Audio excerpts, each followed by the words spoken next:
NBC Bay Area's Vicky Nguyen attended the hearing in Washington, D.C. She joins us live with PG&E's response. Vicky. Janelle, the word we heard over and over today was failure. Failure on the part of PG&E to prepare, to organize, and to respond to an emergency. Failure on the part of the CPUC to provide proper oversight, and failure on the part of PHMSA. That's the federal agency that is supposed to oversee the PUC. But the NTSB calls the San Bruno explosion a watershed incident for the pipeline industry and says it calls to light very important changes that need to be made, and now.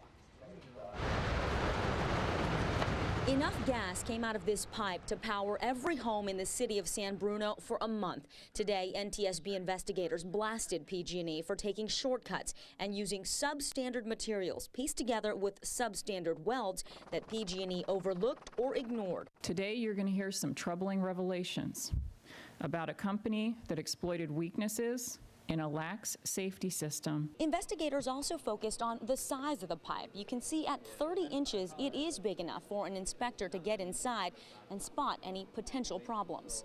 We saw a pipe that was installed in '56 that really was not up to standards and was not evaluated or inspected in the half a century since it was laid.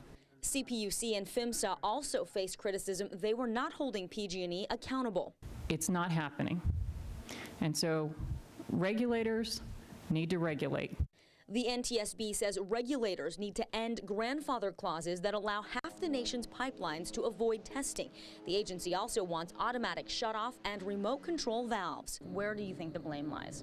Well, I think that the NTSB has made it very clear that the piece of pipe that was put in had a weld defect in it. PG&E President Chris John says his agency does not dispute the NTSB findings and admits the company has a lot of work to do. We've been overhauling our entire gas system, separating it from the electric system, enhancing the controls and enhancing the safety of our system. PG&E failed, but what about CPUC? Were they asleep at the switch? Absolutely, they were asleep at the switch. They were a rubber stamp regulator.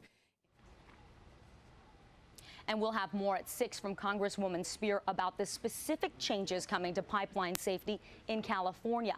For its part, the PUC says it welcomes the NTSB recommendations and has in fact already ordered PG&E to replace or repair all grandfathered pipes.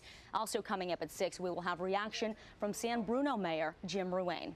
For now, I'm live in Washington, D.C. Vicky Nguyen, NBC Bay Area News. Okay, Vicky, while we have you really quick, a couple of weeks ago, as you know, PG&E in legal and court proceedings was really pointing the finger at the pipelines installed in the 1950s and some other elements. Those were all washed off the table today. What grounds do they have to stand on now in terms of, do they have any legs remaining here, PG&E?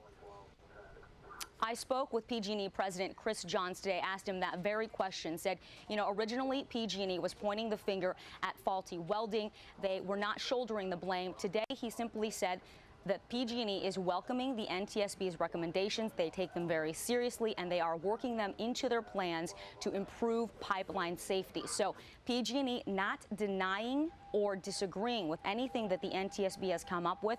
They say that the agency has done a tremendous job as an independent investigator, has poured over thousands of documents and spent nearly a year on this investigation. So PG&E has certainly backed off of any claims that this was not its responsibility and is now stepping up and saying it will make changes. Okay, very good. Vicky Nguyen reporting live for us from Washington, D.C. Vicky, we'll see you in the 6 o'clock hour.